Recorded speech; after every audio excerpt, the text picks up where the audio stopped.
আমার এই জীবনটাকে এই সীতাকুণ্ড মানুষের কল্যাণের জন্য, আমি আপনাদের কল্যাণের জন্য ব্যয় করতে চাই, যদি আপনারা সামনের দিনগুলোতে আমাকে সেই সুযোগ সৃষ্টি করে দেন। পাশাপাশি এই কথাটাও বলবো, বর্তমান সময়টা অনেকে মনে করে বিএনপি ক্ষমতায়, অনেকে মনে করে জামাত ক্ষমতায়। আসলে আমরা কেউ ক্ষমতায় নেই। একটা তত্ত্বাবধায়ক সরকার ক্ষমতায় আছে, আমাদের থেকে পাথরটা সরে গেছে। সেই স্বৈরাচারের পাথরটা যেটা আমাদের বুকের উপর চেপে ধরেছিল, যার কারণে আমরা কথা বলতে পারতাম না, সেই পাথর আমাদের থেকে সরে গেছে, আমরা নিঃশ্বাস নিতে পারছি। প্রশাসনকে বলবো, আপনাদেরকে আমরা সহযোগিতা করব, প্রতিটি ক্ষেত্রে আমাদের সহযোগিতা পাবেন।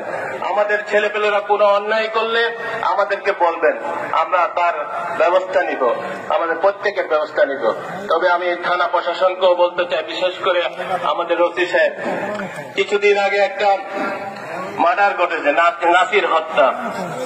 এই হত্যার মামলাটা ওসি সাহেবের রুমে বসে পরিকল্পিতভাবে আমাদের কিছু লোককে ইচ্ছাকৃতভাবে এটার আসামি করা হয়েছে। আমাদের দলে যেই লোক হোক, আপনি সঠিক আসামি চিহ্নিত করবেন, অন্যথায় আপনি কোনো প্রকার যদি বায়াস হয়ে এই মামলা করে থাকেন, আপনাকে আমি বলে দিচ্ছি এই সবার এইটার মাধ্যমে যে আপনি বাংলাদেশে থাকতে পারবেন না। যেখানেই থাকেন সেখান থেকে আপনার বিরুদ্ধে আমরা ব্যবস্থা নিব ইনশাআল্লাহ সামনের দিনগুলোতে।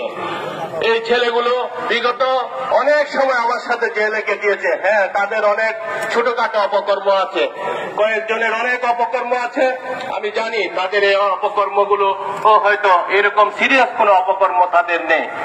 সুতরাং ওসি সাহেব, আমি বিষয়টা কিন্তু আমার মাথায় নিয়েছি আমি।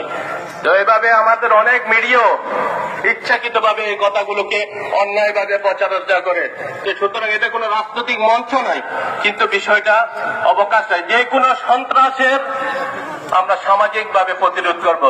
আমাদের পৌরসভা তো এরকম অনেকগুলো বিষয় আছে, আমরা যদি আমাদের কোনো ছেলে করে থাকে, আমরা তাকে সামাজিকভাবে বয়কট করব। আমার কথাগুলো পরিষ্কার, তার রাজনৈতিক বক্তব্য দিব না।